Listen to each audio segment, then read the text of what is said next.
आज के ज़माने में अगर कोई इंसान 100 साल तक जी ले तो लोग हैरान रह जाते हैं। वाह, 100 साल कहकर चारों ओर चर्चा होने लगती है। आज की तेज रफ्तार दुनिया में 100 साल तक जीना भी बड़ी उपलब्धि मानी जाती है। हम खुद को विकसित मानते हैं, नई तकनीक, नई सोच, नई उम्र। लेकिन दिलचस्प बात यह है कि प्राचीन युगों में कुछ ऐसे पात्र थे जो सिर्फ 100 या 200 नहीं बल्कि एक युग से दूसरे युग तक जीते थे।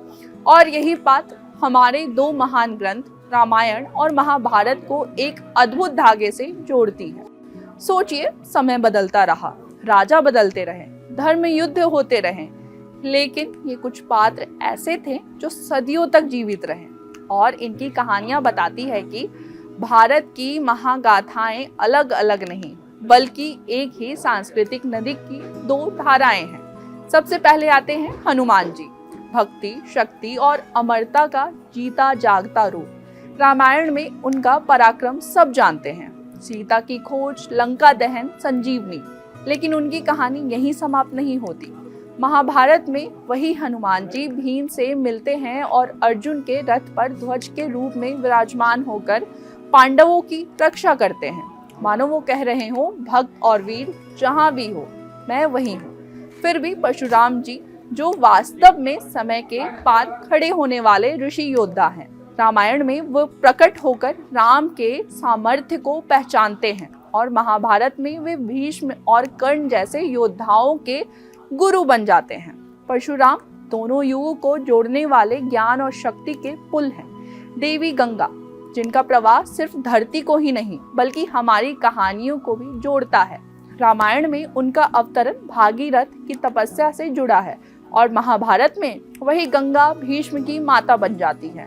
उनकी उपस्थिति बताती है कि नदियों की तरह कथाएं भी युगों को पार करती हैं। जामवंत धैर्य, अनुभव और वृद्धि को चलती फिरती मूर्त हैं। रामायण में वे हनुमान को उनकी असली शक्ति याद दिलाते हैं और महाभारत में कृष्ण से 8 दिनों तक युद्ध करते हैं।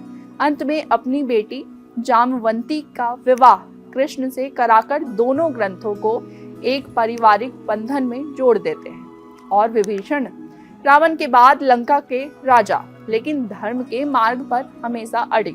माना जाता है कि वे महाभारत के समय तक जीवित रहे। जब घटोत्कच उनसे पांडवों के लिए सहयोग मांगने पहुंचे तो उन्होंने धर्म की जीत के लिए उनका साथ दिया, भले ही युद्ध में शामिल हुए हों।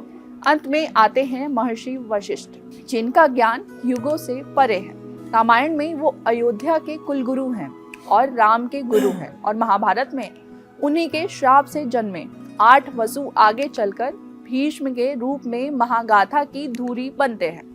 जब आप इन पात्रों को देखते हैं, एक एहसास बहुत गहरा उभरता है। हमारी कहानियां समय से बंधी हैं। इन पात्रों ने युगों को पार किया है और हमारी संस्कृति की निरंतरता को जीवित रखा।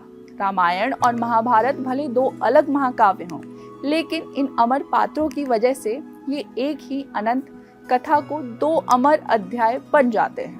बाकी आपको ये वीडियो कैसी लगी हमें कमेंट करके ज़रूर बताओ और देखते रहिए कड़क। शुक्रिया।